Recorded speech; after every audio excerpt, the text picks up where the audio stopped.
everyone, it's Shel C from PaperOcotilloStudio, and today I'm sharing with you some textured floral ATCs that I made using different mediums.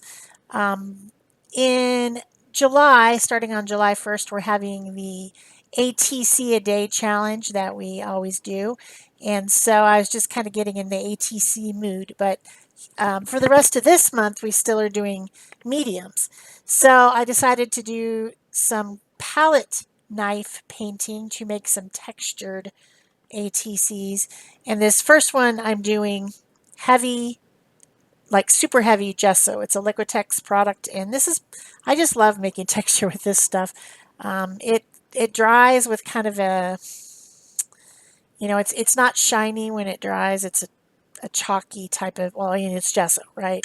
So, and it holds up really stiff peaks once it's dry. So I started out with it, and I have a small palette knife that's fairly pointy and small. And this one is probably the one that I enjoyed using the most. I tried some other tools, but I'm just like picking up the gesso and then like on just on the tip and trying to roll the rest of it off, and then pressing down and pushing and creating a petal with that way. And then I also scraped some of the gesso down the rest of the card, and I drug a skewer, a bamboo skewer through it to try to make some stems, and I pressed down and dragged the knife to make some longer leaf type shapes. These are supposed to be daisies or something like that, so they have a long, a long narrow leaf, not a short viney leaf. So I just did basically the same petal thing. I pressed down and then drug it down and stretched it out. So that's pretty fun. I thought this was very entertaining, actually. Probably could have done it for a lot longer, but I was just making these little ones. And I think it would be fun to do it on a large piece too and make them larger with bigger palette knives. So that was super heavy gesso. And then I think I changed over to, yeah, this one is called light molding paste. And it has a completely different texture than the other one. It's almost like a sponge once it's dry. It's a strange stuff. And I was trying to make maybe like a peony or a rose type shape. So I'm pressing down and then twisting, and I'm trying to keep the load of the texture medium on one side. So I'm just only scooping it up on one side and cleaning off the edge of it, and then pressing down and making like a scooping motion, if that makes sense. I know I have the camera zoomed up really close, and so I keep going off the edge. But a different type of flower, different look. Same knife though. I'm still using this small knife. And then I was trying to drag some of it down into, kind of dragging it on the edge, just slightly tipped over to create some stems and leaves. And then I went back in and made the leaves pointy by scraping away and pushing, kind of scraping and pushing the tips of it in to make them pointy, because I was kind of thinking of something that would have more of a, like a rose would have a long stem with a lot of different leaves on it that are smaller and pointy. So that's kind of what I was thinking of. Light molding paste. And then this is 3D matte gel. This is like a heavy gel glue that a lot of people use for doing assemblage projects where you glue like heavier things down to your canvas with it by buttering the back of it, like wood or metal pieces or plaster pieces, and making those 3D, I call them assemblage art, glue stuff and then paint it all one color and then highlight it. Yeah, you know what I'm talking about. So it's a texture product too. It can be. So I'm using this rounded tip, different palette knife, And just, it's the same motion, just press and drag, press and drag. And I was making some like kind of poppies, maybe. So then I have a rubber, actually I have a whole set of them, but I could only find one of them. It's kind of a silicone shaping tool. It's sort of like a brush, but it's got a silicone thing on the end. And I use that to add some more of the gel to the centers and kind of poke little texture into it. So then I set those aside to dry. This is probably 3 or 4 hours later, 2 or 3 hours later maybe. And I'm going to put color on them.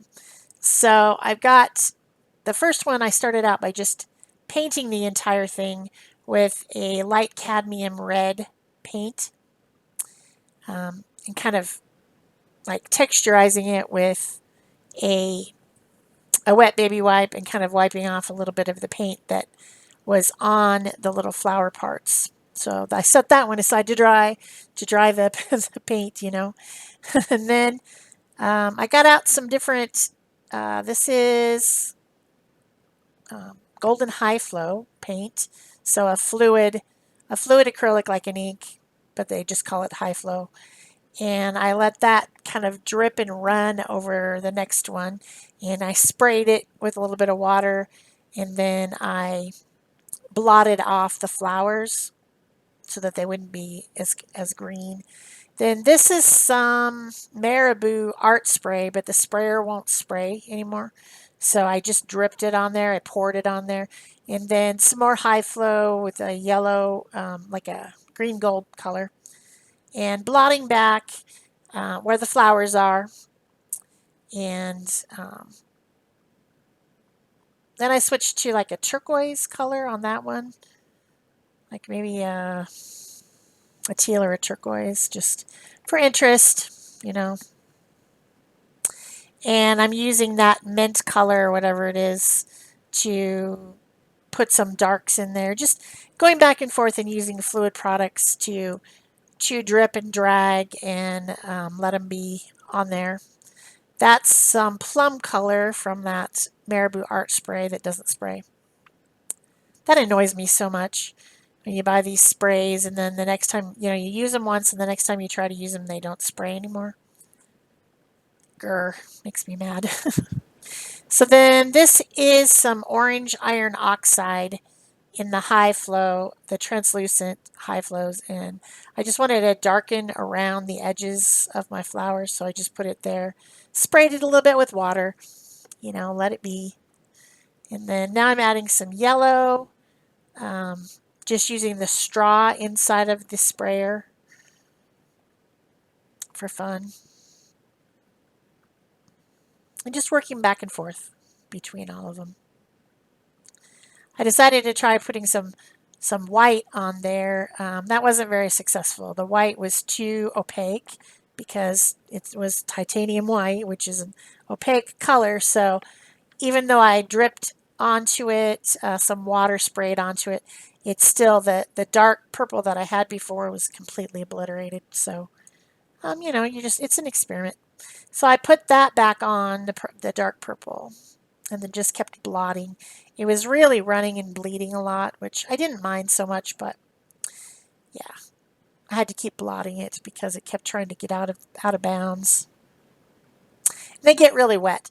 And by the way, I started with heavy watercolor paper on these, and artist trading cards are 3.5 by 2.5. So I just cut up a sheet of heavy watercolor paper, 300 pound, to make the ATC bases that I then put the different texture mediums on with palette knives. A lot of fun. So now I just got to get them dry. So drying them with the heat tool, of course, and then I had some of this kind of light blue paint left on my palette from a different project, and I added a little bit of that to the background of the purple one, just for variation. Then I added white gesso to the flowers on the yellowish one. And then I added some lighter mixture of the red orangey color, a couple different colors. I mixed it with some white, and then I mixed that white with some yellow, and added that in, or maybe there's a little bit of yellow still on my palette, to color those flowers and make them a little bit more interesting, stand out from the background. And what else? Oh, and then I took some of the heavy white. Oh, here, I'm doing the black right now. I'm making black centers because those are supposed to be poppies, and I think they have black seeds in the center. And then I mixed that black with the orange to make some brown, and I colored the centers of those flowers with brown, those other flowers.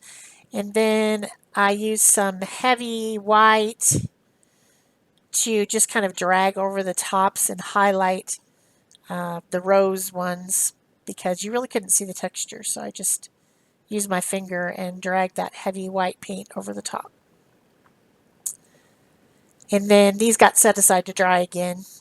And I came back later, and here I am back later just finishing them. I hope you guys will be joining us with our ATC a day in June, starting June 1st. If you are, you might want to start preparing and cutting your ATCs. We're going to have a lot of fun with it, doing some different stuff than we normally do. So it'll be fun from Art Joy of Sharing. If you haven't joined the Art Joy of Sharing community, you can pop over there on Facebook and ask to join. Just make sure that you answer the questions that pop up because we're making sure that whoever asked to join isn't a robot that's going to just continue to, put stuff in our group that we don't want. So be sure you answer the questions. So for this one, I went around the outside edges with a black ink pad, our little mini archival ink pads. I like these a lot because they're small. I like small things. And then I put on a sticker from a Tim Holtz pack, and I put just a little bit of glitter on one of the flowers, and I added some white to the centers as well with a white Posca pen, and that one was done. So if you're enjoying this video, don't forget to give me a thumbs up, leave me a comment or question below, subscribe to my channel, please, and of course you can also join my channel membership. You can use my affiliate links, all those type of things. You know all that stuff. I say it every time, but I still have to remind you to help out my channel by engaging with me in those ways so that YouTube algorithm knows I'm out here and suggests my channel to other people who might be interested in my content. So I need your help with that because that's the way YouTube works. So for this one, I went on around the outside with, I think, green, maybe a dark green. And then I put a word on there. I went around the word with the Posca pen. Might have added a little bit of ink on onto the texture. This one I'm using a gray color to go around the edge. And I added a little bit of white to the centers, and I put a sticker on there and went around the outside of it with watercolor pen, I think. I think so. Anyway, lots of fun adding texture to your art using texture mediums, like we've been doing all month in Art Joy of Sharing with hashtag AJOS mediums. Of course, anything that you use is a medium. Paint's a medium too. But I've been kind of focusing on things that you can make texture with because I really enjoy that type of look. That's something that I like. And now transitioning into making tiny art for the month of June. So that's it for me for these 3 floral textured ATCs. Thanks for watching. Bye-bye.